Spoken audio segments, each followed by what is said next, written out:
एक बुजुर्ग औरत मर गई। यमराज लेने आए। औरत ने यमराज से पूछा, आप मुझे स्वर्ग ले जाएंगे या नर्क? यमराज बोले, दोनों में से कहीं नहीं। तुमने इस जन्म में बहुत ही अच्छे कर्म किए हैं, इसलिए मैं तुम्हें सीधे प्रभु के धाम ले जा रहा हूँ। बुजुर्ग औरत खुश हो गई, बोली, धन्यवाद, पर मेरी आपसे एक विनती है। मैंने यहाँ धरती पर सबसे स्वर्ग नर्क के बारे में बहुत सुना है। मैं एक बार इन दोनों जगहों को देखना चाहती हूँ। यमराज बोले, तुम्हारे कर्म अच्छे हैं, इसलिए मैं तुम्हारी ये इच्छा पूरी करता हूँ। चलो हम स्वर्ग और नर्क के रास्ते से होते हुए प्रभु के धाम चलेंगे। दोनों चल पड़े। सबसे पहले नर्क आया। नर्क में बुजुर्ग औरत ने जोर जोर से लोगों की रोने की आवाज सुनी। वहां नर्क में सभी लोग दुबले पतले और बीमार दिखाई दे रहे थे। औरत ने एक आदमी से पूछा, यहाँ आप सब लोगों की ऐसी हालत क्यों है? आदमी बोला, तो और कैसी हालत होगी? मरने के बाद जब से यहाँ आए हैं, हमने एक दिन भी खाना नहीं खाया। भूख से हमारी आत्माएं तड़प रही है। बुजुर्ग औरत की नजर एक विशाल पतीले पर पड़ी, जो कि लोगों के कद से करीब 100 फीट ऊंचा होगा। उस पतीले के ऊपर एक विशाल चम्मच लटका हुआ था। पतीले में से बहुत ही शानदार खुशबू आ रही थी। बुजुर्ग औरत ने उस आदमी से पूछा, इस पतीले में क्या है? आदमी मायूस होकर बोला, ये पतीला बहुत ही स्वादिष्ट खीर से हर समय भरा रहता है।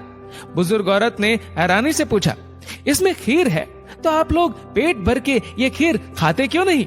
भूख से क्यों तड़प रहे हैं? आदमी रो रो कर बोलने लगा, कैसे खाए? ये पतीला 100 फीट ऊंचा है। हम में से कोई भी उस पतीले तक नहीं पहुंच पाता। बुजुर्ग औरत को उन पर तरस आ गया। सोचने लगी, बेचारे खीर का पतीला होते हुए भी भूख से बेहाल है।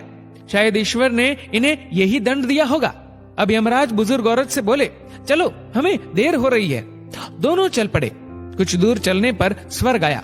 वहां पर बुजुर्ग औरत को सबकी हंसने व खिलखिलाने की आवाजें सुनाई दी।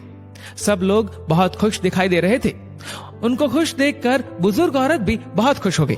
पर वहां स्वर्ग में भी बुजुर्ग औरत की नजर वैसे ही 100 फीट ऊंचे पतीले पर पड़ी जैसा नर्क में था। उसके ऊपर भी वैसा ही चम्मच लटका हुआ था। बुजुर्ग औरत ने वहां लोगों से पूछा, इस पतीले में क्या है? स्वर्ग के लोग बोले कि इसमें बहुत टेस्टी खीर है। बुजुर्ग औरत हैरान हो गई। उनसे बोली, पर यह पतीला तो 100 फीट ऊंचा है। आप लोग तो इस तक पहुंच ही नहीं पाते होंगे। उस हिसाब से तो आप लोगों को खाना मिलता ही नहीं होगा। आप लोग भूख से बेहाल होंगे। पर मुझे तो आप सभी इतने खुश लग रहे हो, ऐसे कैसे? उनमें से एक व्यक्ति बोला, हम सब लोग तो इस पतीले में से पेट भर के खीर खाते हैं। औरत बोली, पर कैसे? पतीला तो बहुत ऊंचा है।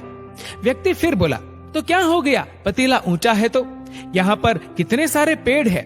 हमने इन पेड़ों की लकड़ी ली, उसको काटा और एक विशाल सीढ़ी का निर्माण किया। उस लकड़ी की सीढ़ी के सहारे हम पतीले तक पहुँचते हैं और सब मिलकर खीर का आनंद लेते हैं।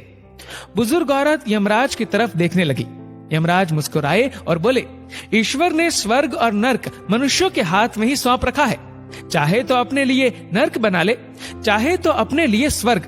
ईश्वर ने सबको एक समान हालातों में डाला है। उसके लिए उसके सभी बच्चे एक समान है। वो किसी से भेदभाव नहीं करता। वहाँ नर्क में भी पेड़ पौधे सब थे, पर वो लोग खुद ही आलसी है। उन्हें खीर हाथ में चाहिए। वो कोई कर्म नहीं करना चाहते, कोई मेहनत नहीं करना चाहते, इसलिए भूख से बेहाल है। क्योंकि यही तो ईश्वर की बनाई इस दुनिया का नियम है। जो कर्म करेगा, मेहनत करेगा, उसी को मीठा फल खाने को मिलेगा। स्वर्ग के सपने छोड़ दो, नर्क का डर छोड़ दो। बस आपकी वजह से किसी का दिल ना दुखे, इतना सोचो। बाकी सब कुदरत पर छोड़ दो। दोस्तों, इस वीडियो को लेकर आपकी क्या राय है, नीचे कमेंट करके जरूर बताएगा। और अगर आपको वीडियो अच्छा लगा हो तो इस वीडियो को लाइक करेगा, शेयर करेगा ज्यादा से ज्यादा लोगों तक।